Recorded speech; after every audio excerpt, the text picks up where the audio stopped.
ব্যাপক দাগ ঢোল পিটিয়ে জাপানের নারিতা গন্তব্যে ফ্লাইট চালু করেছিল বিমান বাংলাদেশ এয়ারলাইন্স।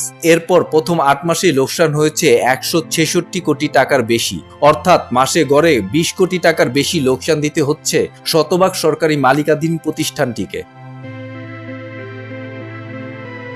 বিমানের সংশ্লিষ্ট সূত্রগুলো জানায়, টানা লোকসানের কারণে বিমান কর্তৃপক্ষ 2006 সালে ঢাকা ফ্লাইট বন্ধ করে দিয়েছিল। এর 17 বছর পর কোনো বাণিজ্যিক সম্ভাব্যতা যাচাই না করে গত বছরের 1 সেপ্টেম্বর আবার নারিতা ফ্লাইট চালু করা হয়। এরই মধ্যে প্রথম 8 মাসে যাত্রী পরিবহন রাজস্ব, আয় ও পরিচালনা ব্যয় নিয়ে একটা পর্যালোচনা করে বিমান সংশ্লিষ্ট শাখা। বিমানের ঢাকা নারিতা রুটটি চালু হওয়ার মধ্য দিয়ে বন্ধুপ্রতিম দেশ জাপানের সাথে বাংলাদেশের সরাসরি যোগাযোগ সম্পন্ন হলো।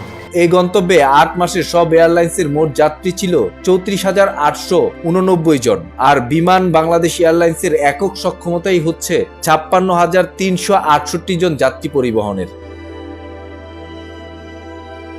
এতে দেখা যায় চলিত বছরের 30 এপ্রিল পর্যন্ত বিমানের মোট লোকসান দিতে হয়েছে 1,38,40,000 মার্কিন ডলার, বাংলাদেশি মুদ্রায় যা দাঁড়ায় 166,14,00,000 টাকা, অর্থাৎ গড়ে প্রতি মাসে লোকসান হচ্ছে 20 কোটি টাকা। আমাদের সামনে যে অর্থনৈতিক শক্তিগুলোর উত্থান কিন্তু পূর্বমুখী, সেই ক্ষেত্রে জাপানের সাথে আমাদের যোগাযোগ অত্যন্ত গুরুত্বপূর্ণ।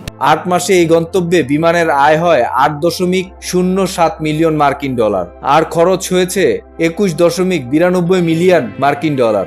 মোট লোকসান 13.84 মিলিয়ন ডলার। কর্তৃপক্ষের ভুল সিদ্ধান্তের কারণেই প্রতিষ্ঠানটির এমন লোকসানের মুখে পড়তে হয়েছে।